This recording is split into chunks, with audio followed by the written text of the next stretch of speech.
Hi everyone, my name is Daniel Blakely, and today I'm diving into a topic that's both deeply personal and incredibly important in psychology: self and identity.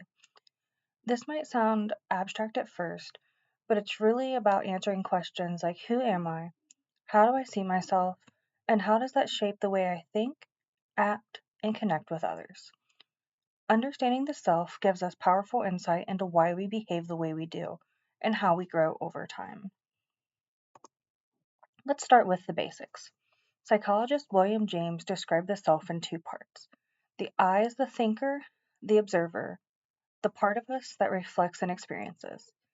The me is everything we can describe about ourselves, our traits, values, and roles.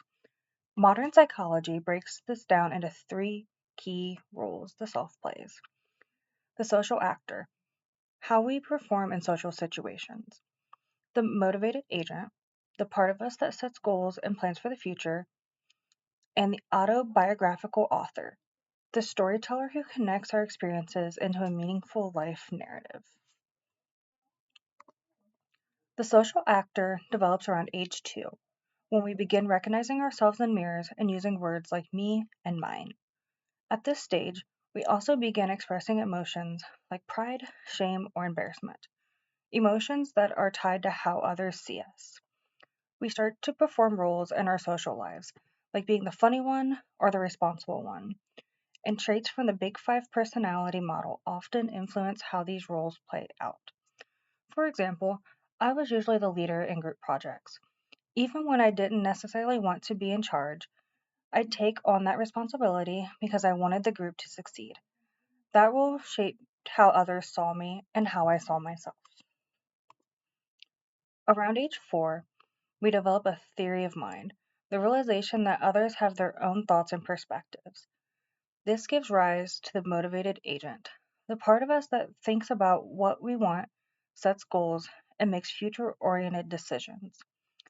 Personally, my goal to pursue a career in healthcare was rooted in a deeper desire to support others. I had seen how healthcare workers showed care and strength during hard times, and I wanted to be that kind of person.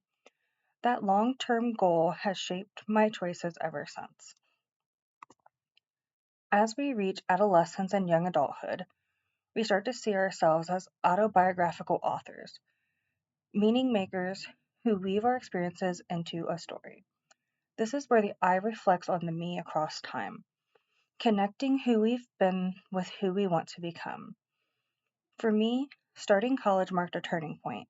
It was the first time I felt like I was writing my own chapter, separate from what others expected of me. I made choices based on what mattered to me, and that gave me a stronger sense of identity. So, why does all this matter? Understanding the self helps us understand human behavior. It helps explain our motivations, emotional reactions, and how we build connections with others. It also plays a huge role in our mental health. When we know who we are and feel like our life has purpose, we're more grounded.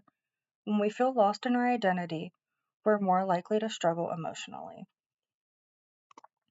Last but not least, let me leave you with a few questions to reflect on. What roles do you play in your life? What goals are currently motivating you? And what story are you telling yourself about who you are? These questions can help us better understand where we are in our identity journey and where we want to go next. Thank you for taking this time to reflect on self and identity with me. This is my reference, and I also wanted to leave you with a little Dr. Seuss quote. Today you are you, that is truer than true. There is no one alive who is youer than you.